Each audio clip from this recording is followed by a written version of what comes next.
Ladies and gentlemen, kicking here, welcome to the daily update.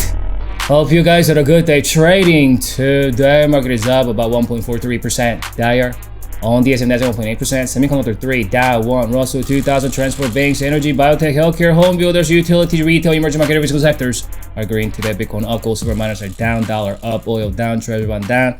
The rates are flat. VIX is down about 5%. There, let's stick with S&P 500 ETF. Spider! 65-minute chart here.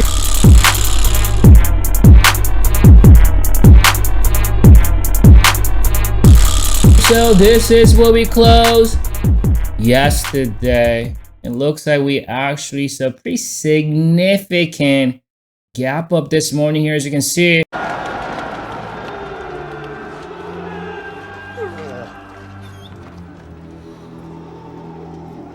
On the first hour, looks like the prior resistance level did act as resistance. That's what we see, a little bit of that red candle there. On the second hour, that lower wick tells us there's a little bit of fluctuation. And the bears are really desperately seeking to fill that up gap. But however, the prior resistance here acting as new support through that hammer. Third, fourth, fifth hour, sixth hour will thrust it above. And we did make new highs. Perfect. Swing high right here from last week. We did make that higher high there. And that's also coinciding with this level, right? Which is that little pop there we saw March 9th. So actually, a pretty constructive move if you're a buyer here. We do see some of these swing highs are reclaimed with the slight higher high reclaiming above that level.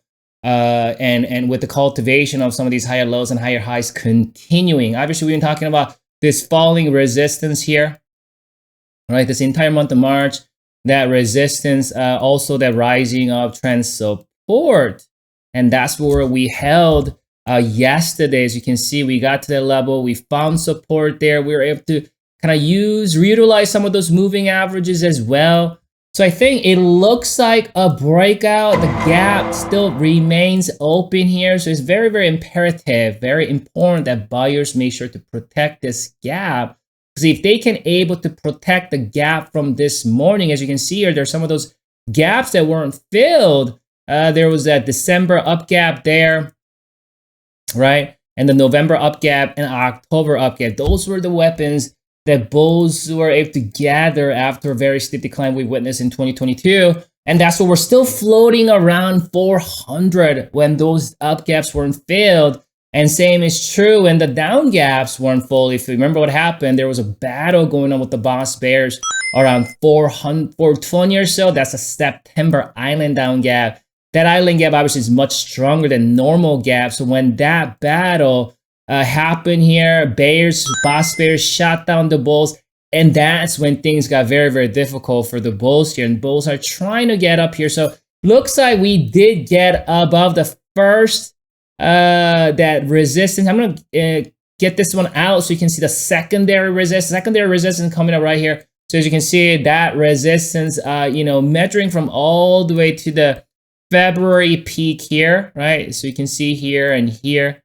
And that's when there are these pops here, and bulls were not able to break out of their resistance. And that's coming up right here about 403, 404. So we're just right above this. So that's the secondary resistance that bulls gonna have to deal with. Obviously, ultimately, looking at things in a more of a midterm of things, we still in the vicinity of lower high potential. Remember, that's a low, lower low, another lower low. And so we talked about this last week, right? We got the lower highs in the midterm with the more of a minor term higher lows, right? And higher highs, right? So we got this minor term uptrend going on while still dealing with the midterm downtrend. For this to break, obviously, not only bulls need to break above this falling resistance, ultimately they need to reclaim this swing high by getting above that 408.40. And there's that down gap that was never filled. So that gap also has to be filled. So there's quite a bit of resistances bulls need to break above and reclaim before they can actually go back up to some of these areas to, if they want another shot to battle with the boss bears, there's a lot of levels they need to go through before.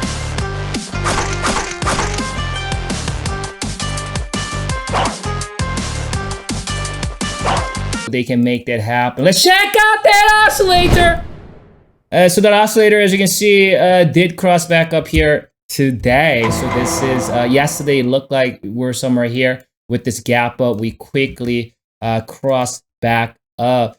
The thing about that is, as you can see, the oscillator is not overbought. You can have to see that if they can have to perform a continuation tomorrow, and obviously that probably going to be the level where it's going to be met with that falling resistance around 403.50 or 404 or so. So I think going into tomorrow, the oscillator is favoring the buyers here. The sentiment is bullish. Bulls are continue to make these higher highs here in the short term here. So I think that 403, 404 is the level that bulls are eyeing on. If should there be any kind of decline, obviously 403, 99 or so is going to be the support level to keep an eye on. And bulls obviously make sure that if you're a buyer here, that they want to make sure that the gap is protected. Obviously, bears do not like that gap remaining open. And last time bulls been trying really hard to put up these up gaps that's been quickly filled. You can see a couple days later that gap got filled. There's another up gap the next day that was filled the next day. There was this gap got filled a couple days later. So bulls been trying to open these gaps. It's just they weren't able to sustain it. So I wonder if bulls can finally sustain this gap and maybe use that to prop itself up to finally go up and battle with the boss bears. But if bears come down and fill this down gap once again, we can still witness some bloody price action going from the comeback for you. We'll reassess the situation. Enjoy your evening. Good luck trading tomorrow.